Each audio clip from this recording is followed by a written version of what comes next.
दोस्तों आदाब, मैं आपका मेज़बान अली आदिल खान और आप देख रहे हैं सत्यम गुफ्तन प्रोग्राम। दोस्तों Hindenburg, George Soros, BBC, Gujarat documentary, ये 4-5 चीज़ें एक साथ रूनुमा हुई हैं देश में। कभी इसका मतलब आपने जानने की कोशिश की कि सब क्यों हो रहा है? हालांकि लोग अपनी एनालिसिस दे रहे हैं। और इसी बीच में जो है वो सर्वधर्म संसद का आयोजन जमीयत उलमा हिंद के एक ग्रुप के हेड मौलाना अरशद मदनी की तरफ से दिया गया बयान, जिसमें ओम और अल्लाह को एक साथ रखा गया, उस पर तीखी प्रतिक्रियाएँ आनी शुरू हो गई। एक तरफ जहाँ हिंदू धर्म के कुछ लोगों ने उस पर कटाक्ष किया, उसका विरोध किया और अपना एतराज़ जताया, तो वहाँ दूसरी तरफ मुस्लिम संगठनों ने और मुस्लिम कुछ बुद्धिजीवियों ने भी इस पर अपना एतराज़ जताया कि मौलाना अरशद मदनी को ऐसी बात नहीं कहनी चाहिए थी, ओम और अल्लाह एक कैसे हो सकता है, वगैरह वगैरह। ये सब चीज़ जो है वो ऐसे वक्त में रूनुमा हुई हैं जब अडानी के बिज़नेस ग्रुप के ऊपर ख़तरे के बादल मंडरा रहे थे। मोदी पर उनका दोस्त होने का आरोप लगता रहा।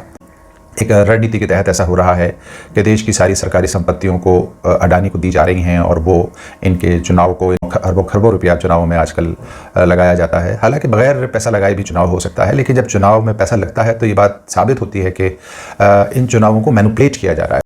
एक तरफ बेरोज़गारी है, भुखमरी है, महंगाई है, सांप्रदायिक अलगाव यानी कम्युनल सेग्रीगेशन है, समाज में नफरत है, खौफ का माहौल है, एक ख़ास समुदाय के लोगों को पुलिस की निगरानी में जला दिया जा रहा है, आरोपी खुले घूम रहे हैं, अविश्वास का माहौल है। और दूसरी तरफ देश में एक विकास का ढांचा दिखाया जाता है, एक्सप्रेसवेज दिखाए जाते हैं, नई पार्लियामेंट दिखाई जाती है और ऐसे कामों को का बखान किया जाता है जिनके बारे में ये कहा जाता है कि ये करने की ताकत किसी में भी नहीं थी, चाहे वो 370 का जम्मू कश्मीर से हटा देना हो या फिर राम मंदिर के निर्माण की बात हो। इनको तारीखी फैसले कहा जाता है।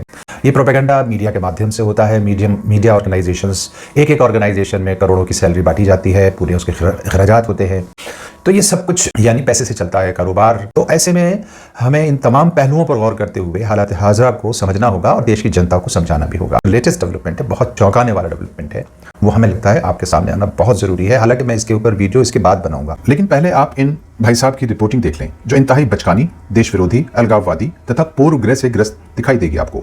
वैसे भी इनका काम फिलहाल तो यही है कि देश की जनता को धर्मों, समुदायों और वर्गों में बांट कर रखा जाए ताकि भारत की विदेशी दुश्मन ताकतों के मिशन को कामयाबी मिल सके।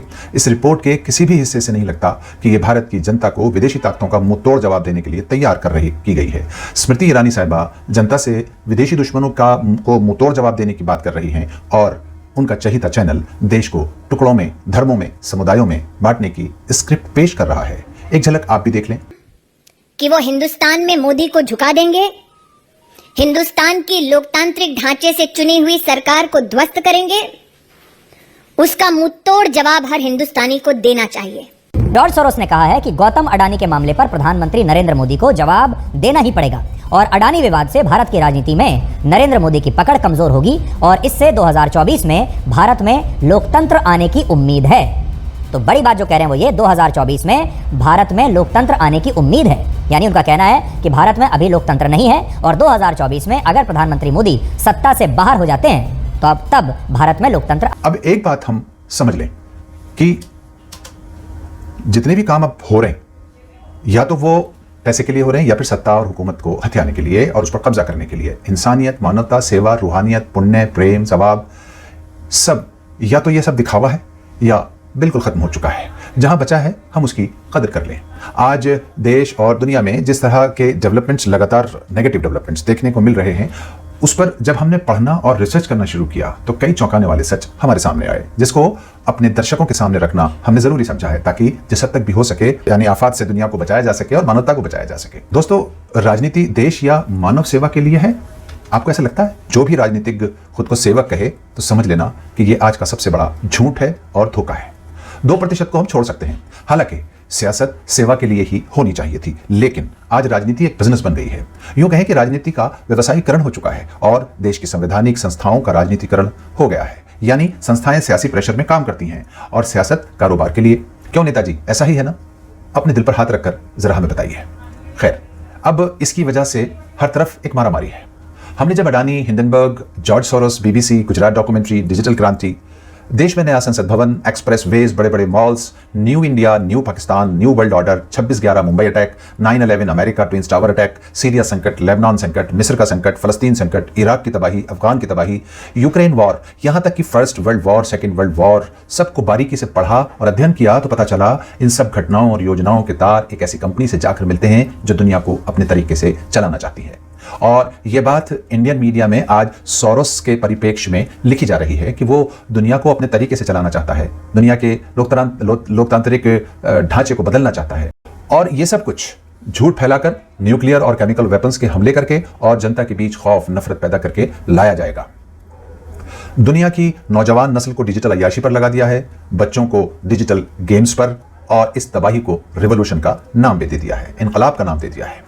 आपको हम बता दें, यही दज्जाली कंपनी दुनिया को पहले बार्टर सिस्टम से कागज करेंसी पर लाई, ऐसा उल्लू बनाया कि सोना और पेट्रोल जैसी कीमती दौलत कागज से खरीदी गई। उसके बाद प्लास्टिक करेंसी पर लाया गया और अब 10 नंबर के डिजिटल करेंसी पर लाकर पटक दिया गया है। और यह भी आसानी के नाम पर गुलामी का एक पिंजरा है जो देर से दुनिया को समझ आया है, मगर अब तो आप चाहकर भी कुछ नहीं कर सकते। और इन नंबरों का कंट्रोल भी अपने पास रखा है इस कंपनी ने, ताकि पूरी तरह गुलाम बनाया जा सके पूरी दुनिया को। लेकिन दोस्तों, इन सब के पीछे हमें समझना होगा कि भारतीय राजनीति का जो व्यवसायीकरण हुआ है, भारतीय राजनीति का जो व्यवसायीकरण हुआ है और भारतीयता देश के अंदर से जो निकल गई है, ये कैसे वापस आए, हम एटलीस्ट अपने देश के अंदर विद इन द कंट्री कैसे सुकून और शांति से रहें, और जो विदेशी ताकतें हैं हम उनका मुकाबला कैसे करें, इस संबंध में हमें ज़रूर सोचना होगा। हमारा ये मानना है कि जब तक हम मुत्तहिद नहीं होंगे, एक नहीं होंगे, एकत्र नहीं होंगे, तो हम किसी ताकत का मुकाबला नहीं कर सकते। दुश्मन ये अच्छी तरह जानता है कि हम बिखरे हुए हैं, डिवाइडेड हैं, वर्गों में, समुदायों में, धर्मों में, जातियों में, बिरादरियों में, क्षेत्रों में, रंगों में। इसलिए वो अच्छी तरह जानता है कि ये एक नहीं हो सकते और हमें हमेशा डिवाइड करने का काम उनका चलता रहा है। और ये सरकारों के माध्यम से और मीडिया के माध्यम से हम बहुत तेजी से आगे बढ़ गया है। इस सारे का सारा प्रोपेगेंडा दोस्तों, या नजरिया कह लीजिए इसको, ये दुनिया को अपने ढंग से चलाने का एक तरीका है जो न्यू वर्ल्ड ऑर्डर का हिस्सा है। तो इन सब घटनाओं के तार जाकर एक ऐसी कंपनी से मिलते हैं जिसके बारे में हम आपको अगली वीडियो में बताएंगे। लेकिन इतना जान लें कि उस कंपनी का ताल्लुक दज्जाल से है। अगली वीडियो तक आप हमारे साथ बने रहें। ये वीडियो अच्छी लगी हो तो लाइक शेयर कर दें, और अगर आपने चैनल को सब्सक्राइब नहीं किया है तो प्लीज सब्सक्राइब कर लें, ताकि हम आपके लिए इसी तरह की और मालूमाती वीडियोस बनाएं और आपको उसका नोटिफिकेशन वक्त से मिल जाए। और अपने राय हमें जरूर दें ताकि हम बेहतर से बेहतर प्रोग्राम आपकी सेवा में रख सकें। बहुत शुक्रिया।